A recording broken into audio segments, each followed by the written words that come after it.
Democrats in the Colorado legislature have filed a resolution that would expel Senator Randy Baumgardner. An outside investigation has found that sexual harassment allegations against him are more than likely true. Baumgardner denies all of the allegations. Still, he's agreed to give up a prominent chairmanship position. During the discussion with the president, I asked whether or not it would help if I were to step down as the chair of Senate Transportation Committee. Although this is a painful for me to do so in many ways because I've worked on these issues for years, I think it's probably one of the best things that I could do at this time. Now, for Baumgardner to be expelled, 2/3 of the Senate would have to agree to it, and Republicans would have to lead the way in bringing up the resolution, and they have 2 months to do so. And Colorado lawmakers killed a bill this week that would have created a legal place for drug users to shoot up with illegal drugs. Supporters of the plan say it would have reduced the number of overdose deaths and get dirty needles out of our parks. However, opponents, including police, said it would effectively promote drug use. And there's another side of the story. After our story initially aired here on Denver 7, we heard yet another criticism from viewers that the proposed plan didn't actually address many of the issues that would help addicts. Well, here to talk about that right now is Daniel Petruska, a former heroin addict, currently the CEO for Teen Challenge of the Rocky Mountains 180 Ministries, who has worked over the last 15 years with several hundred individuals in the recovery. Also, 2 other guests today, Jason Espinosa and David Bessie. So, gentlemen, first of all, thank you for being here. And you all have opinions about this bill that failed. Tell me what you think about this. I think there's just a better outlet, possibly providing, some kind of stipend or some kind of money that would be, more of an access to recovery policy, where addicts would be able to have some kind of funding where they could pick their own treatment center, as opposed to a place where you can go and inject heroin and get high. And I think about being a former user and the amount of times that I had to, use heroin during the course of the day. Would I be getting in a vehicle from Aurora and driving to Denver 6, 7, 8 times a day if I was a heroin addict? Probably not. Amongst that, having it be a location where drug dealers would know there's a constant demand for somebody else to be, getting heroin. And if I was a former drug dealer, I'd probably hang out around these places, creating even more of a problem. Jason, what do you think about this?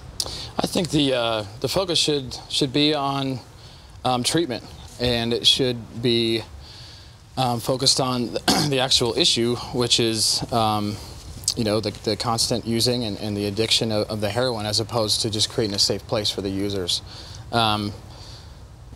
There's times when you're out there and you need help, and that there's something out there for you, and you're just not sure how to get it. So I think there should be places for these guys to go to get help and to seek counsel, as opposed to just find a place to continue their addiction. Is there anything that you can see within that plan that is salvageable, that you can see any benefit? I mean, a lot of neighborhoods are worried about finding needles or finding other paraphernalia. Is there some positive that comes out of that at all?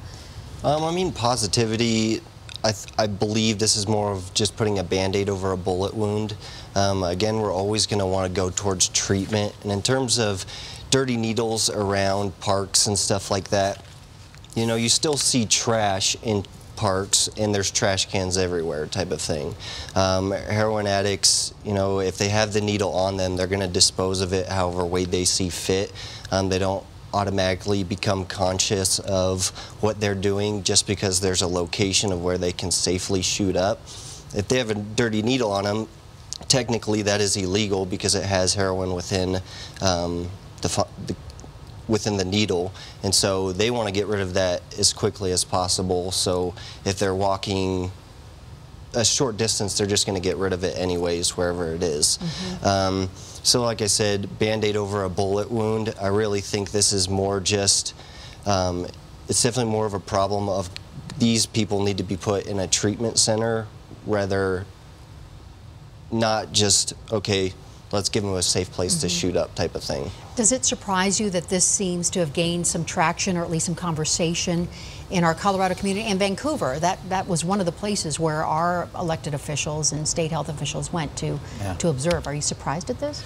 I'm not surprised. You know, we've done some study on it. You know, I know there's some places in other countries, you know, that have it, and they see some success rates, you know, with some of the things that are in the bill, and preventative measures, you know, to not have people overdose, so they can stand a little bit longer time to maybe seek out treatment when they're ready. I do understand some of the positive things that they do have in the bill, but I know that you know, being on the streets, all three of us, you know, it's a very dirty addiction. You're not going to necessarily go out of your way. The majority are not going to go out of their way to go to these facilities. I think there's just so many better options as opposed to spending our money on this. And do you think lawmakers are hearing you? Do you think that those people who are making these decisions are hearing what you're saying?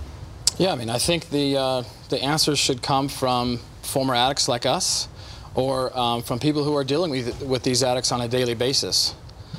So. Is there anything else that we as a community should know about addicts and behavior, and just how prevalent this has become in society and what we can do about it? Gentlemen?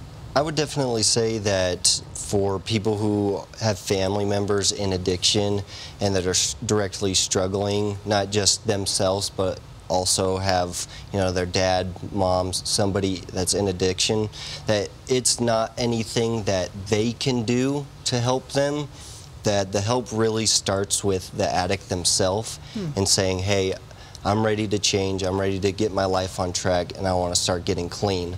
But how do you get there? And that's the magical question. Yeah. They usually refer to it as their rock bottom. And, you know, everybody has a different rock bottom.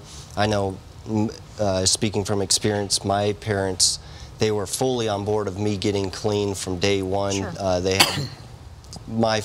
had I had their full support, but it took for me to be like, okay, I'm ready. Yeah. I went through 4 different treatment centers before I went to 180 Ministries, and well, congratulations to all of you for accomplishing that and speaking frankly with us about this very important subject. Daniel, Jason, David, appreciate it. We'll be right back.